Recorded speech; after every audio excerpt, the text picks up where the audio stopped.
Question number 82 important है, different. Given below is the balance sheet of mister Raymond. Mister Raymond single name, तो क्या हो गई है? Sole proprietorship.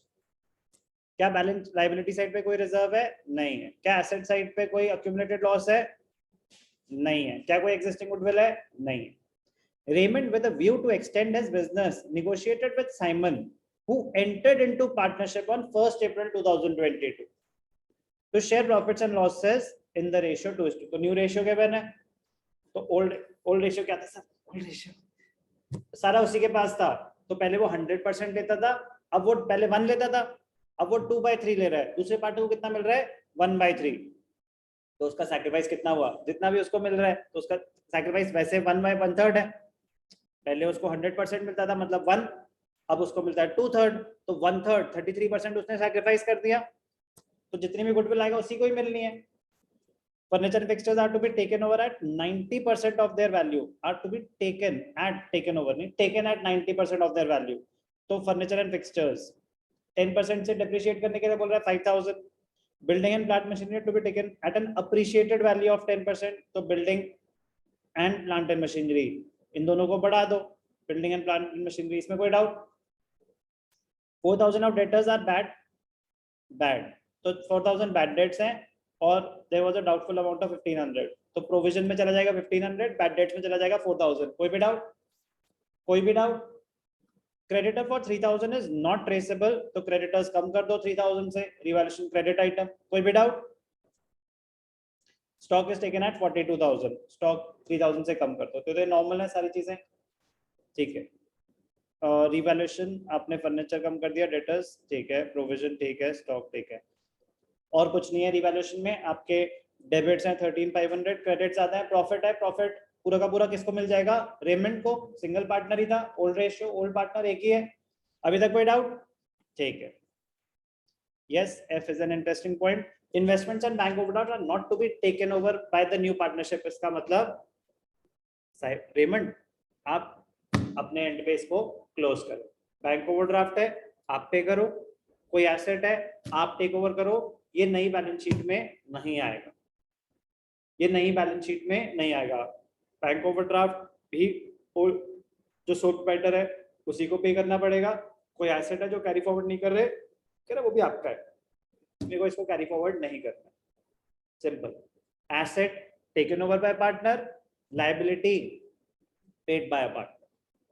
ओके, तो investment taken over by partner, drawings in kind, capital account debited to investment, liability paid by the owner partner, एक ही बात हो गई। तो liability account debited to partners capital account.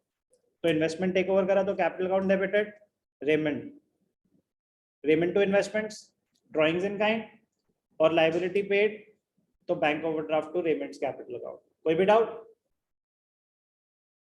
बाकी Simon to bring in further cash to make his capital equal to that of Raymond's after making all the adjustment। तो Raymond's के capital account में जाएंगे आप, रेमंड के capital account में, उसके पास पहले से कुछ था, रिवैल्यूएशन का प्रॉफिट हुआ, ओवरड्राफ्ट उसने पे करा, ओवरड्राफ्ट उसने पे करा, गुडविल पूरी की पूरी उससे मिल गई, एसेट उसने टेक ओवर करा, तो जो भी उसका क्लोजिंग बैलेंस आया साइमन उतने पैसे लेके आएगा। कोई डाउट? क्वेश्चन ने हमें बताया कि साइमन कितने लाएगा? जो भी रेमंड का क्लोजिंग बैलेंस है। Interesting question. तो ये मजा आता है कि कुछ नया सीखने को मिले, कोई डिफरेंट चीज आए। ये पहली चीज आई आज, बाकी सब टीएस ग्रेवाल कवर कर रहा था, ये नहीं है उस पर।